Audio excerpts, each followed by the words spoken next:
años anteriores habíamos tenido un enfoque desde la mirada ignaciana a aspectos más internos del colegio, aspectos educativos, aspectos de formación de los hijos, de las hijas, aspectos de espiritualidad. Hoy, siempre desde una mirada, desde la ignacianidad, queremos abordar un tema que evidentemente nos inunda por los medios de comunicación, los diarios, la televisión, la radio, y es el tema político. Y cuando hablamos del tema político, hablamos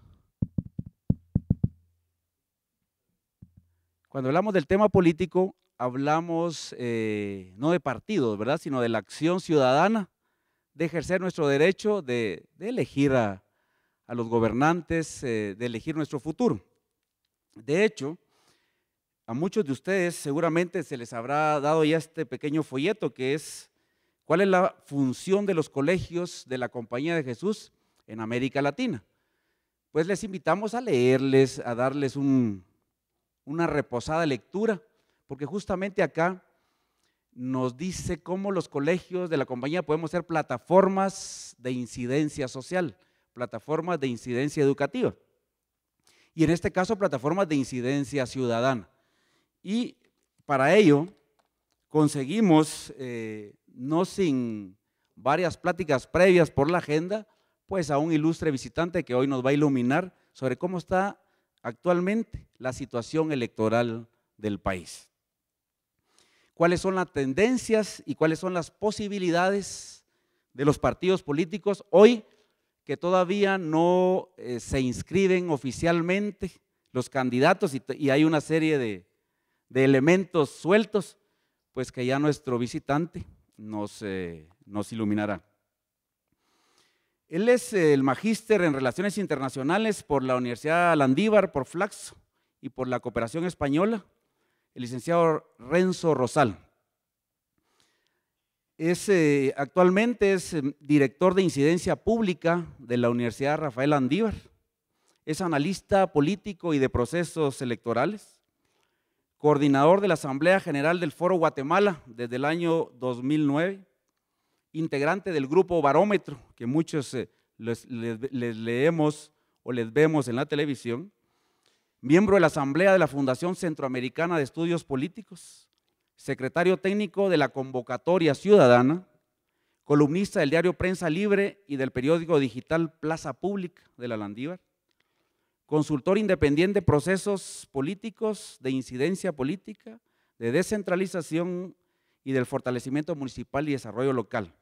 Tiene una vasta experiencia, en los correos que les enviamos está ahí, pero creo que es importante destacar que ha sido director adjunto del INCEP, el Instituto Centroamericano de Estudios Políticos, director de la Maestría en Desarrollo de la Universidad del Valle, ha sido asistente técnico internacional para mecanismos de descentralización, director de programas y asesor público de la Fundación Soros, subsecretario ejecutivo para la descentralización de la Secretaría de Coordinación Ejecutiva de la Presidencia del Gobierno de la República, ha trabajado en el PNUD, ha sido decano en la Facultad de Ciencias Políticas y Sociales de la Universidad Rafael Landívar, observador electoral por la Organización de Estados Americanos, consultor del Banco Mundial, ha sido secretario general de la universidad. Bueno, y aquí podríamos seguir diciendo varios pergaminos de nuestro ilustre visitante.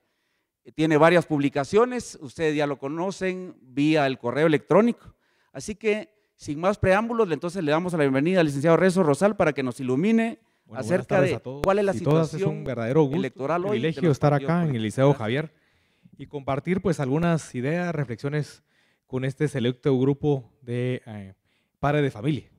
Y quisiera subrayar, yo también soy padre de familia de dos estudiantes, no del Liceo Javier en este caso, pero la importancia que tiene el acudir a este tipo de espacios ciudadanos, espacios de diálogo, de debate, y finalmente yo diría que son espacios de discernimiento en términos ignacianos. Así que sin más, reitero mi agradecimiento por la invitación. Bueno, aquí esta es una presentación que tiene algunos como ideas generales. Yo quiero dividir mi intervención en dos partes. Por un lado, quiero trasladar pues algunas ideas, algunas generalizaciones, Y quisiera ocupar acá unos 40, 45 minutos y posteriormente dejar más o menos un periodo similar para poder escuchar y también pues debatir, discutir, que yo creo que es la parte como más importante de este tipo de espacios, más que lo vengan a uno a escuchar como si esto fuera una charla doctoral, ni mucho menos. Así que en ese, vamos a ver que me familiarice con la, ahí está, ya, más o menos, ya me estoy acostumbrando a esto.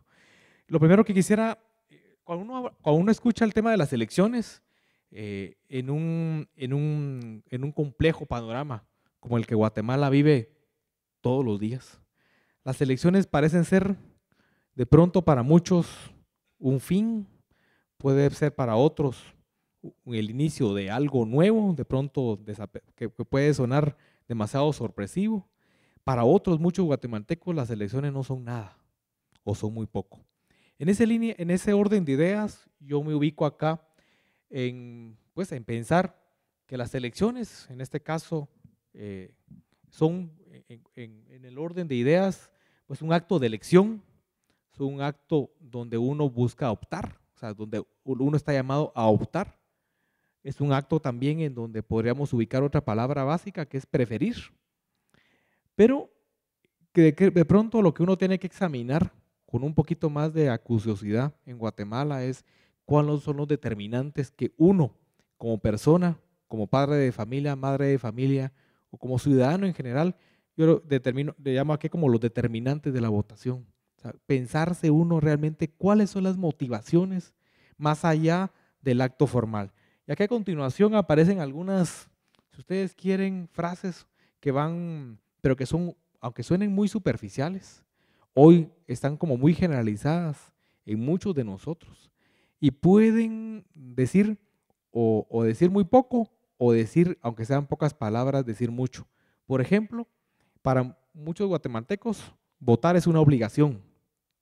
Consideran que es una obligación. Para otros puede ser una obligación y un derecho. Pero eso es para muchos guatemaltecos es eso. Ahora quisiera mencionar algunas frases que son muy poderosas y que dicen mucho de los rasgos de nuestra cultura política en Guatemala. Y por eso le puse puntos suspensivos, ¿no? Para muchos en Guatemala, especialmente, y después lo voy a tocar con un poco más de detalle, que hoy nos encontramos en un panorama electoral donde aparentemente hay dos candidatos, hombre y mujer, que están ya de alguna forma, digamos, que se han separado del resto del pelotón. Una invocación que uno escucha mucho en el país y que me parece muy preocupante es la mención de ya le toca. Ya le toca al candidato que perdió las elecciones anteriores, ya le toca y por lo tanto, como ya le toca, por una ley divina, no sé de qué naturaleza, pero por lo tanto yo voy a votar porque ya le toca. Así de simple. Otra mención es que también uno lo escucha y que no son nuevas, sino son ya generalizadas en Guatemala desde hace mucho tiempo, es también la mención de votar por el menos malo. Esa es una opción bastante, yo diría, perversa y que lo que dice en buena medida es un poco, no sé, unos rasgos ahí muy sensibles en el país, hablar votar por el menos malo. Esa es una opción, pero es una opción bastante, como digo, una frase muy corta pero muy profunda.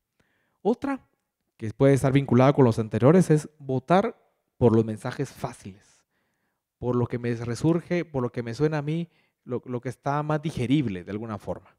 O sea, no me preocupo mucho por los mensajes, llamémosle, más profundos. Además, hoy por hoy no tengo quien me esté dando mensajes que me llamen a mayor reflexión, sino me estoy decantando por mensajes fáciles.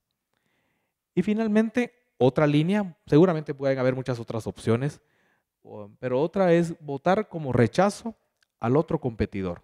Es decir, voy a votar por B porque A me parece malo, porque A inclusive me cae mal. Y hay una carga ahí, una carga muy subjetiva, pero muy profunda. En cualquier caso, una primera reflexión que quiero dejar acá es votar y votar bajo las condiciones de desarrollo social, económico, político en Guatemala tendría que abonar más que en esas frases muy superficiales y que dicen mucho o poco. Votar debería de resultar de preguntarse qué evoca, qué candidato, qué propuesta puede evocar cambio político y cambio social para Guatemala. Porque en cualquier caso, siempre en cierta dimensión, hablar en Guatemala de elecciones, hay ahí un concepto subyacente, que es cambiar. Uno supone para muchos guatemaltecos, aunque esa suposición cada vez se pone en un debate distinto, uno espera que el acto de votar y el resultado, especialmente de esas elecciones, puedan generar cambios para el país. Entonces, hay muchos guatemaltecos que también piensan todavía en términos, digamos, importantes, que votar es tratar de generar un cambio menor, cambio mayor. Yo lo quiero llamar acá un cambio político o un cambio social o un cambio económico, pero evocar cambio me parece que es importante y eso no hay que perderlo de vista. Yo quiero aquí utilizar unos minutos para no perder de vista que las elecciones son un momento, son un acto intermedio dentro de muchas otras cuestiones que nosotros tenemos en nuestra cotidianidad como profesionales, como mujeres, como hombres. Y entonces yo me quiero referir aquí brevemente a algunos rasgos de la cultura política de los guatemaltecos. Es decir, tratar de ir un poco hacia el interior de cómo somos los guatemaltecos desde la dimensión política. Entonces me quiero detener acá. Voy a utilizar, para que sepan un poco la fuente, voy a utilizar algunos datos que están planteados en un par de estudios que sobre cultura política se han venido haciendo en forma sistemática en Guatemala, y particularmente voy a utilizar como referencia un estudio sobre cultura política que se hace cada 2 años y que interviene en varias organizaciones nacionales e internacionales. Así que como base es el informe del 2010, que fue presentado en enero de este año en varios espacios públicos. Eso como referencia. Un primer indicador que quiero abordar con ustedes brevemente se denomina el índice de Freedom House, el índice de libertad. Y en este índice, Guatemala aparece dentro de una categoría que se denomina parcialmente libre.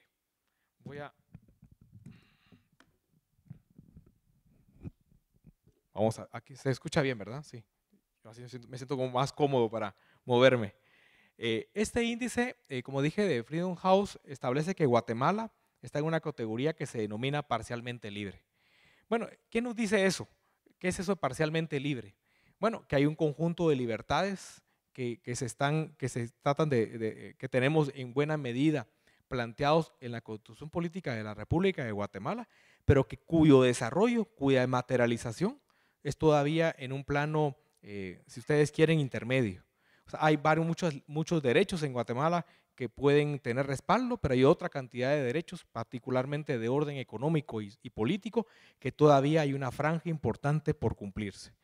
Lo preocupante de este caso es que nosotros nos encontramos permanentemente en esa categoría de parcialmente libres, mientras que otros países latinoamericanos han estado, y aquí lamentablemente no tengo esa gráfica, pero han estado en otras categorías, en esa categoría, perdón, de parcialmente libre, han podido en los últimos 5, 6, 8 años evolucionar y pasar a la categoría de libertad como tal. Nosotros, Guatemala, nos mantenemos, somos el único país de los 28 países que fueron sujetos de este estudio que hemos permanecido durante 10 años en esta categoría como que si nada pasara. Eso realmente es un indicador bastante complejo. Ustedes seguramente en muchos medios de comunicación han escuchado, han leído el tema de si Guatemala, un poco preguntarnos si Guatemala es un estado fallido o no lo somos. Seguramente en términos de mucha análisis,